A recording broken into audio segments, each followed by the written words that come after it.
Um, yeah, I felt good. I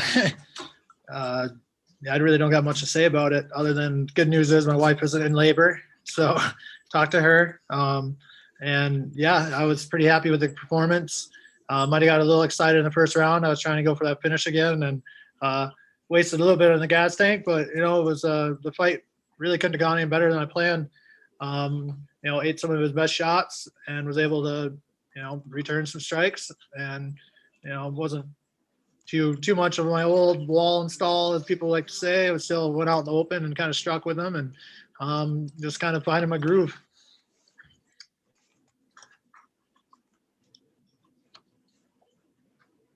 So you were fighting Cheick on his home turf. It's obviously a big night for him.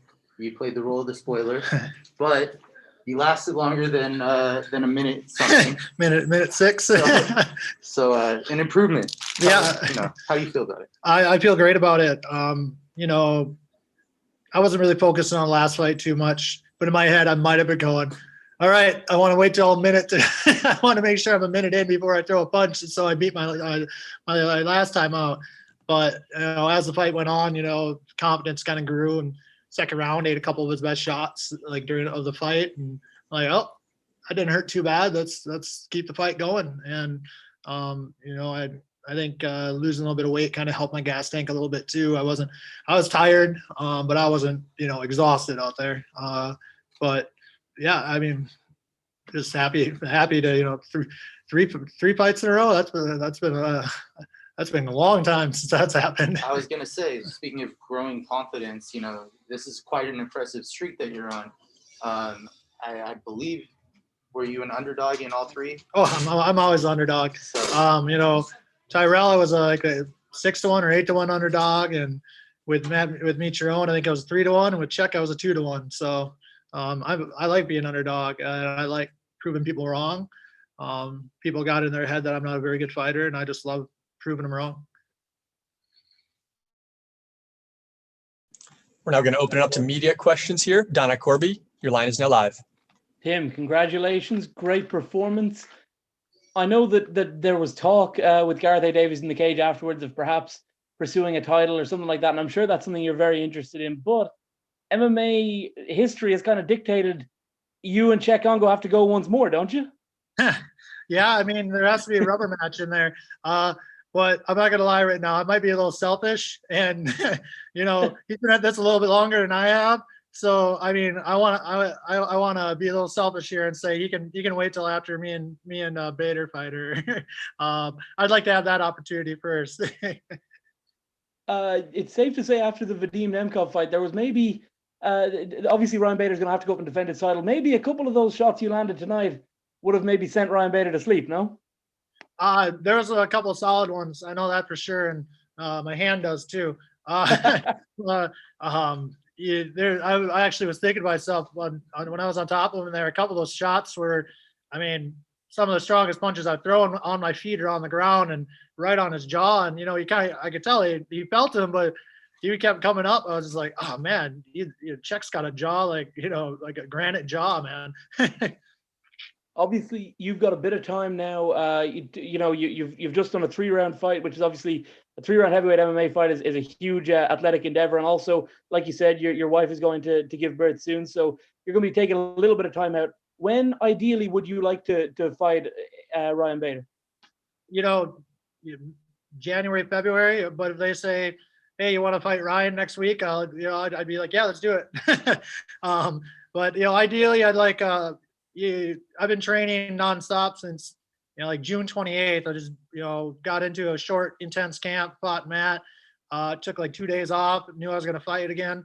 Went right back into the intense camp, and my body definitely had some bumps and bruises on it.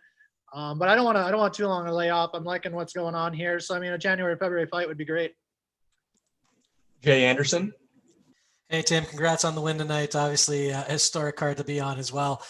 You mentioned Cheick having a jaw. Were you surprised the fight wasn't stopped in the first? Because a lot of those punches you were landing, he was just covering up and they were getting through.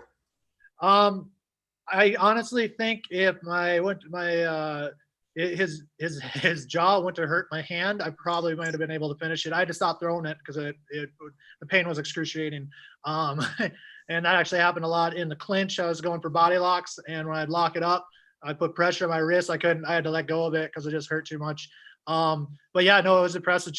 He definitely was having quitted him. I think that some of those blows would have made Lesserman, just take a couple more punches and finish the fight there. And I know, you don't do the matchmaking, and there's going to be some politics and everything come into play. But other than the title shot against Bader, is there any fight that makes sense? I mean, I know you really wanted the Congo rematch. I don't know if you're interested in the Minkov rematch as well. But is there anything else out there that you would say, okay, if Bader's going to be gone for a while, I'll do this? If I have to wait for Bader, like if I'm promised Bader, I have to wait for him, I'll do that. Like I said, I might be a little selfish right now, but I think I've done enough to earn it. Maybe I haven't. Like I said, politics, MMA is kind of weird like that sometimes. But I've been all throughout my career, I've been a yes man, or a career man, or a company man, and I've always said yes to everything. I think it's not bad maybe now for me to be a little bit of a no man, or kind of a little selfish, like I said. But ultimately, if they say I got to wait a year, well, I don't think I'd wait a year. I guess I'd have to fight again. But no, I think I've done enough. Maybe not. Maybe some people will think otherwise, but I think I have. Giancarlo? Hi, Tim. Congrats on the win. Just got one question. With CBS Sports now being in the mixer with Bellator as a heavyweight now being on this platform, what do you think it will do for you, and what do you hope it will do for Bellator going forward? I think it's a lot bigger platform, definitely. I think CBS. Well, I know CBS is a lot more people's living room than Paramount is. If anyone's Paramount looking, I'm not talking shit on you.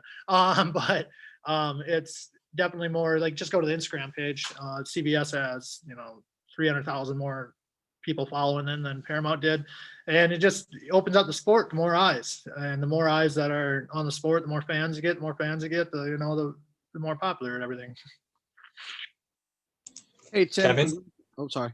Hey Tim, congrats on the win. You're on a streak now. You just beat the guy that challenged Bader for the last shot at the heavyweight championship. Getting the rematch and getting the second fight under your belt. How do you feel forward looking at possibly future opponents, or matching yourself up against the champ? I think the proof is in the pudding. That first, just to see how far along I came that first fight to this fight. I think it's a night you can tell the difference in me as a fighter, confidence in my striking, confidence in my overall game, and yeah, I'm definitely not afraid. I'm ready to spoil odds makers night again with Bader, because I'm sure I'd be, when we line that up, I'd be probably a 5-1 underdog, and I like the sound of that. We'll take a few more here. Luis? Hi. First, congratulations for your win. And were you surprised by the judge's split decision? Nope, I'm not surprised. Like I said in the in-cage interview, I honestly could have saw the fight going either way. When you have close fights like that, I knew that first round and in the second round, me and my corners, after the second round we got over there, they were like, that was a pretty close round, which any fighter knows when a corner tells you that's a nice way of them telling you that you lost that round. And third round went back and forth, and I wouldn't have been surprised how it went. I wouldn't have been super disappointed if they gave him the nod. I knew it was a close fight, and ultimately I probably could have done a little bit more, but I felt like I did enough to win. How does it feel to be fighting in the away team in this huge event? And like I said, I kind of like the underdog or the bad guy kind of role. It was a great experience. The crowd here, even though they had a limited amount of crowd, the crowd was digging it. I was digging the crowd. They were a very educated crowd, and they were cheering and not booing. They didn't get anxious, and after the fight, they didn't boo me, which I appreciate. Thanks, France. And I was just happy to it was nice to fight in front of a crowd again. That's for sure. Our final question comes from Lenny March. Go ahead, Lenny. Yeah, just one from me today, Tim. I want you to get home as quick as possible back to your wife. You know, I hope she has a good labor. Yeah, I talked to her right. I just called her in the hallway before I came in here to make sure she wasn't in labor. She said she isn't, so we're good to go so far. That's good. That's perfect. My question is, 2020 has been a year to forget for everyone, but on the other hand, it's been perfect for you. 3-0 in 2020. Could it get any better for you? I just hope I have a healthy baby girl born, and that'll be the pudding or the cherry on top. Yeah. Well, congratulations on an impressive performance tonight. Thank you. Congratulations, Tim. Thank you very much for the time. Yep. Thank you.